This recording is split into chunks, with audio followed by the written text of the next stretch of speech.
The Seven Sorrows of the Blessed Virgin Mary. We can turn to Mary, Our Lady of Sorrows, for consolation in our suffering. First sorrow, the prophecy of Simeon. And you yourself a sword will pierce. When Mary's 40-day period of purification had almost ended, she goes to Jerusalem to fulfill the Mosaic law and for the required offering to the Lord of every firstborn male. The law of purification does not bind Mary, always a virgin, nor does Jesus, because of who he is, have to be redeemed. Yet Mary humbly obeys. After the ceremony, imagine young Mary's amazement when Simeon takes Jesus from her arms and acknowledges him as Messiah. Only through divine inspiration can Simeon know this. Simeon blesses them and says to Mary, "And you yourself a sword will pierce." Mary shudders and holds Jesus close to her breast as Joseph gently leads her out of the temple. Although Joseph is deeply shaken, his primary concern is for his wife and son. They return to Nazareth in silence, where Mary ponders these things in her heart. Second sorrow, the flight into Egypt. The angel of the Lord appeared to Joseph in a dream and said, "Rise, take the child and his mother, flee to Egypt, and stay there until I tell you. Herod is going to search for the child to destroy him." Joseph hastily awakens Mary and relates his dream. She feels the sword's sharpness as Simeon's prophecy echoes in her heart. There is no time to worry, only time to pack a few essentials as they prepare to flee to Egypt under the cover of darkness. The lengthy journey across the desert wilderness frightens Mary, but she never voices her fears to Joseph. However, she can't help but think, will there be enough food and water? How will we weather the excessive heat? What if the donkey stumbles? What if? The what-ifs could have paralyzed a person of little faith, but Mary continues to trust that God will take care of her little family's needs. None of this is recorded, so we can only imagine the hardships that the Holy Family endured while in exile. One thing is certain, nothing can sway Mary's trust in God. She never questions, she never ponders, letting the things she doesn't understand simply be there in her heart, in complete conformity to the divine plan. Mary is a model of cooperation with grace. Third sorrow, search for the child in Jerusalem. After 3 days, they found him in the temple, sitting in the midst of the teachers, listening to them and asking them questions. When his parents saw him, they were astonished, and his mother said to him, "Son, why have you done this to us? Your father and I have been looking for you with great anxiety." Terror seizes Mary's heart when she discovers that her son is missing. On the third day, while walking by the temple, the anxious mother hears the sweet sound of Jesus' voice. "Joseph, look! There he is among the teachers." They run to Jesus' side, and Mary, with mingled joy and sorrow, speaks the words of gentle reproach to her son. Mary and Joseph realize they have a very special son, one who amazes even the teachers in the temple with his intelligence. Sometimes they whisper in Aramaic at night, sharing their innermost thoughts and concerns. Often, young Mary ponders these things in her heart while performing her daily tasks, grinding the grain into flour to make bread, milking the goats, and spinning yarn, weaving it into clothing for her family. Sometimes in the cool of evening, she sits on the flat roof of their home, the pain of Simeon's prophecy and of Jesus' disappearance merging and lingering, a pain as widespread as the profusion of flowers trickling down the hillside of Nazareth in that April of Jesus' 12th year. Fourth sorrow. Mary meets Jesus on his way to the cross. And carrying the cross himself, a large crowd of people followed Jesus, including many women who mourned and lamented him. Mary's life remains hidden in God.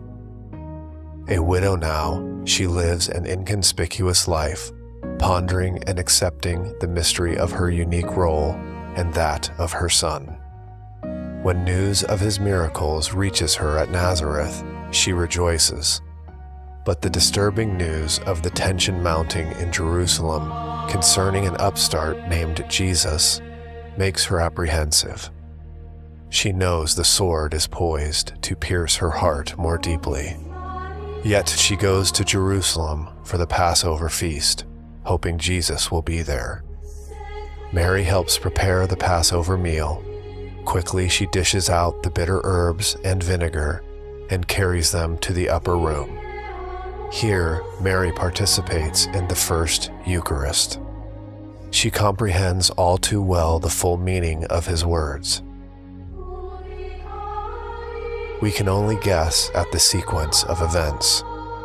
Perhaps one of the holy women finds Mary and tells her that Jesus has been arrested. "I must go to him," she cries. Mary pushes her way through the shouting, cursing mob. At last, she sees her son carrying his cross. Mary's heart breaks in unspeakable sorrow at the outrage committed against his precious body. She is powerless to minister to him, except by her presence. Their eyes meet and speak volumes of love in a frozen moment of anguished silence. Trust, trust. Jesus' heart speaks to hers. His unspoken words echo in her hearing heart. With renewed strength, she walks the way of her son. Fifth sorrow. Standing at the foot of the cross. Standing by the cross of Jesus were his mother and his mother's sister, Mary the wife of Clopas and Mary of Magdala.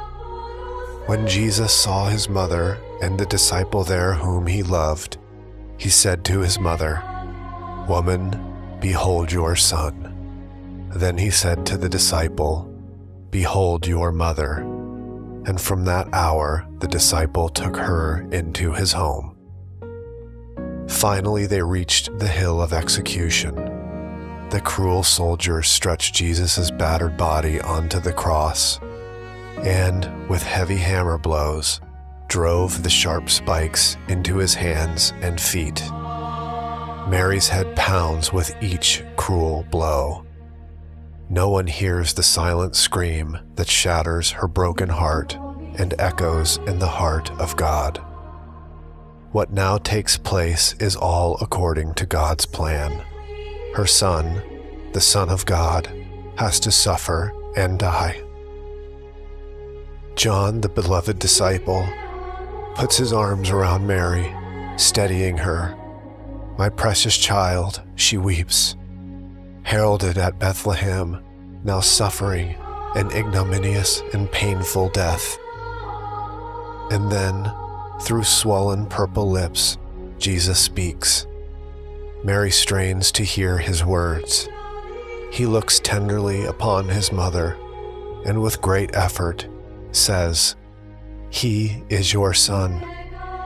He looks at the disciple and emphasizes, "She is your mother." Sixth sorrow, the crucifixion and descent from the cross. After this, Joseph of Arimathea, secretly a disciple of Jesus for fear of the Jews, asked Pilate if he could remove the body of Jesus, and Pilate permitted it. So he came and took the body, saying, It is finished. Jesus bows his head and dies. Mary remembers his words at the Passover meal. This cup is the new covenant in my blood, which will be shed for you. The dreaded time is now. The precious blood of her Son is poured out for all humankind. The covenant is sealed. Jesus, her Son, the Son of God, is dead. In her heart, Mary dies with him. Two broken hearts, one pierced with a spear, one pierced with sorrow, became one. Jesus and Mary, forever united for the whole human family. Mary's sorrow is all the greater because of the greatness of her love. Jesus' body is taken down from the cross and placed in her arms. Mary embraces her Son with a love beyond words, beyond grief itself. For now, it is the grief of a consummate sorrow. She who had given birth to divinity now presses the bloodied and battered remains of his humanity close to her sorrowful and shattered heart. Let it be done according to thy will, Lord, she prays. Seventh sorrow, assisting at the burial of Christ. The women who had come from Galilee with him followed behind, and when they had seen the tomb and the way in which his body was laid in it, they returned and prepared spices and perfumed oils. The holy women quietly prepare the spices and ointments and gather the winding sheet and the grave cloth according to Jewish custom. Mary, the faithful disciple, insists on helping and returns to the tomb with the women. They go about their task of washing the body with great reverence and wrap it in long strips of linen, taking great care to pack the fragrant spices, including the myrrh and aloes Nicodemus had brought, between the cloth and the body in order to reduce the stench of death. Mary hesitates before placing the grave cloth over Jesus' face. Tenderly, she kisses him one last, lingering time.